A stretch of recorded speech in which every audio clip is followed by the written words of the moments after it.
Hey everyone, I'm Grace Gamboa, and I am the curator at Next Space here in Santa Cruz. And tonight I am introducing Ian Utile. Ian is an awesome guy. He is local here in Santa Cruz, lives here in Santa Cruz. He is a Next Space member and a local entrepreneur. He has enjoyed success as an executive in many tech startups. He is a ball of energy. I just found out tonight that this guy wakes up at 2 o'clock every morning to start his day. Ian, if you had posted on Facebook what you'd want to talk about, I would request how you get so much energy. And I also would have asked about Ted's hair. So please welcome Ian.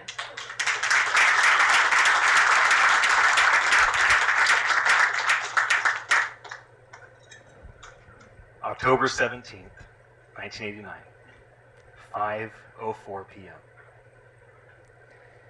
The earthquake. In many ways, Event Santa Cruz is the opposite of the earthquake, right? We look forward to this. And it's exciting. Oh, the next Event Santa Cruz is coming, and we're so fearful of the earthquake. But I want to tell you a story. I was a young boy actually. My parents were building a house less than a mile from the epicenter of the earthquake. My dad's building out the second story. He's a carpenter, and I'm in the garage sweeping the floor. All of a sudden, the house starts to shake, and my dad starts to scream, "Yeehaw!" like he was riding the wave of his life. My mom screams a much different type of scream. And at that moment, in my innocence, I yell at my dad, "Dad, stop shaking the house!" As my mom grabs me by the collar, drags me out of the garage, and I see the road, again, less than a half a mile from the epicenter in Aptos, going up and down, and the cars bouncing down the road.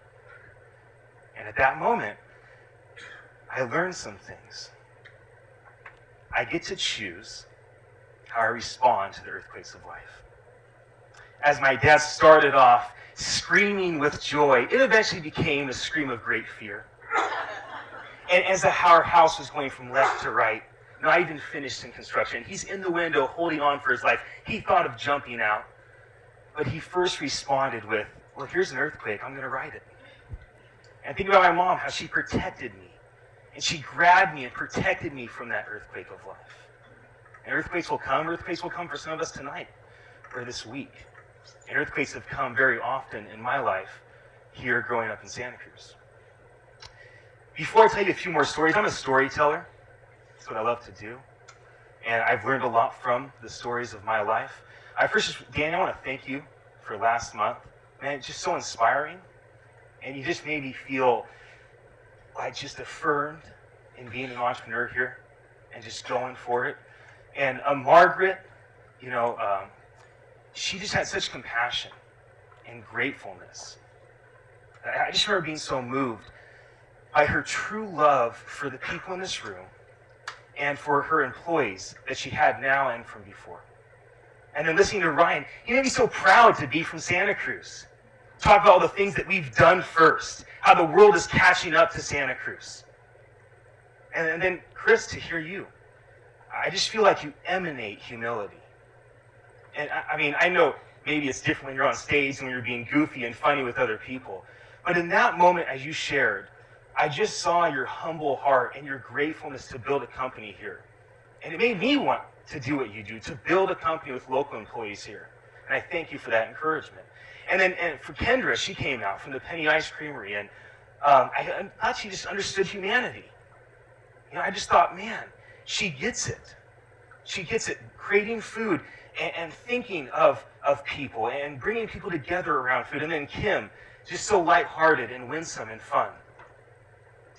And so I tell you that, so for those of you that didn't come last month, and for those of you that wonder if you should come next month, you should. This should be a priority.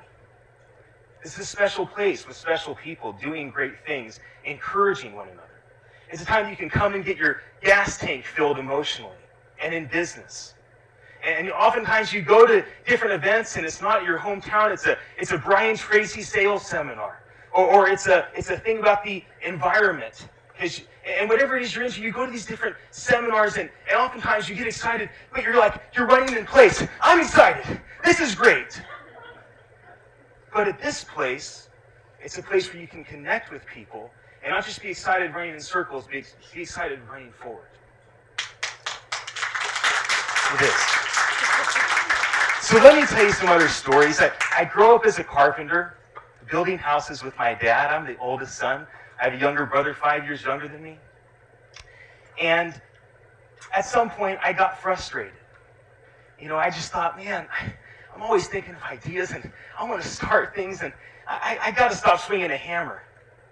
And I go to church on Sunday, and I see these guys, and they're selling Jesus. And I love Jesus. I'm like, this is great. And they seem passionate. And they have the same product to sell every week. That looks easy. And they lead people. And that looks like a good idea. I should do that. And I realize, no, I cuss too much. I smoke too much. I drink too much. I can't. I'll just go into sales. I can do that. You can't stop me from that. Can't be a hypocrite as a sales guy. And I remember I'm a carpenter, and I'm sitting over at Marie Callender's, where the dental place is now out on Ocean Street. And I'm sitting across from the sales manager. I'm a young guy. And he starts talking about selling yellow pages. I thought, man, I can sell yellow pages. And I use the yellow, that's easy.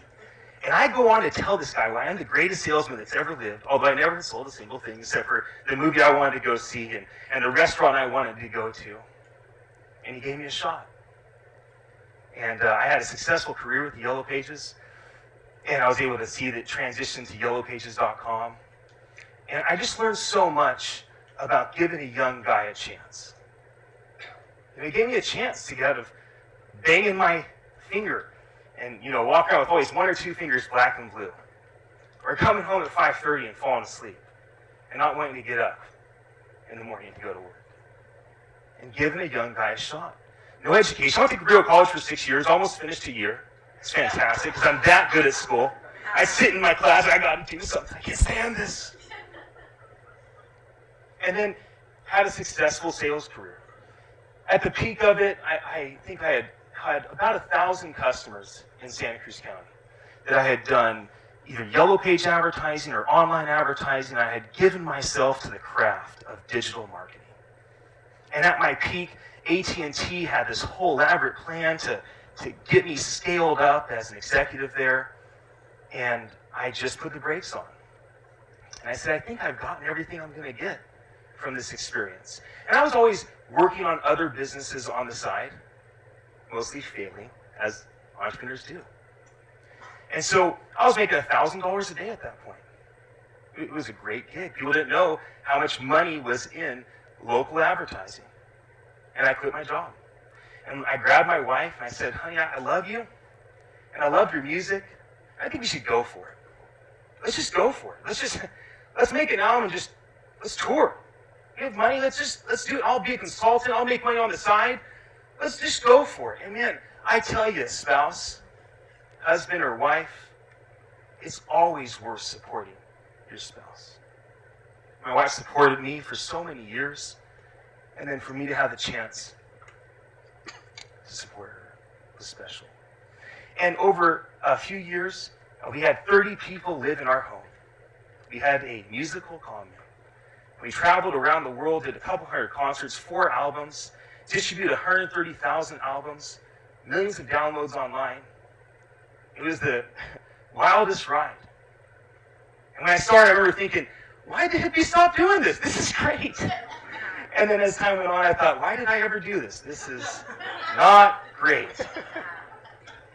And so we escaped from the music lifestyle, and I found someone to partner with at a software company. And we had no software, and we had no customers. We really had no money. And so I said, well, I'll volunteer my time if you'll volunteer your time. And let's not get capital. Let's not go to VCs and beg to serve them. Let's just be faithful to what we think we can do. Give me an iPad, put together a 10-page design, and I'll go out and sell nothing. And we'll just see what happens. And where did I go? I went to Santa Cruz. And I visited Henry and Lisa Carter at WaterStar Motors. I visited Bob Emmert at Specialized Auto, and a couple dozen other auto repair shops.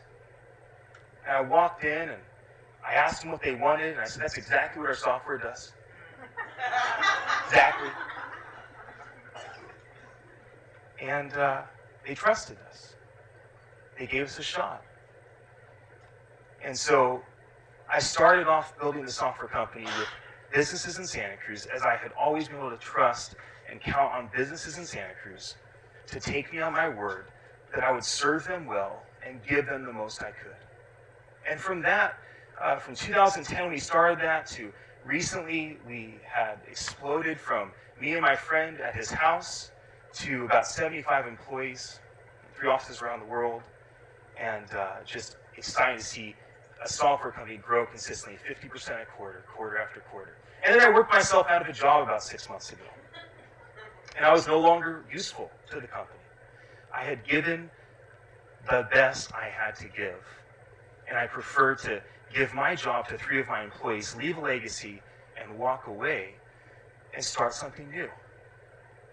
And so I'm still involved with my parents and their construction company, on the board with them, and involved with my wife's music and finding new ways we can use technology to distribute her songs and the message that she produces. And then I started a new tech company called urealty.com. I'm excited about that. I'm putting my passion and my energy and my drive into that. And I certainly don't get up at 2 in the morning every morning, although it is a goal. Because I figure the earlier I get up, the more time I can spend with my family at night. Because I just have a tendency to never stop. Just to go and to go and to go. And so many days and so many weeks and so many months of working myself into the ground. I wanted to realize, I probably have the same success if I just figured out my schedule a bit better and put my family first and figure out how to take away certain things that maybe I like to do, and how do I serve my employees? How do I serve my partners? How do I serve my family? How do I put them first? And now I'm working on opening a music studio over here in Santa Cruz called Mission Studio. Until last month, I kind of felt alone. I didn't know there were so many entrepreneurs in Santa Cruz that were all doing so many different things and figured out a way to piece it together. I often thought I had to go to San Francisco to find people that were living a similar lifestyle and trying to balance putting family first and running 2, 3, 4 organizations and launching one and stepping out of one. Or I had to go over to Silicon Valley to do it, not knowing that it was right here in my town with you. And so I thank you for being here. I thank you for being an encouragement to me and for reminding me of how great our community is, because it is. We're in a special place. And so many things divide us. We focus on what divides, but I ask you, let the walls drop. Focus on what unites. If Event Santa Cruz unites, then focus on Event Santa Cruz together. If Next Space unites, then focus on what Next Space does and the way it unites you with others that may think and feel and believe differently than you. This is a special place. And as the earthquakes of life come, in health and in family and in business, you can choose how you're going to respond. And I encourage you to scream out with joy and ride the wave.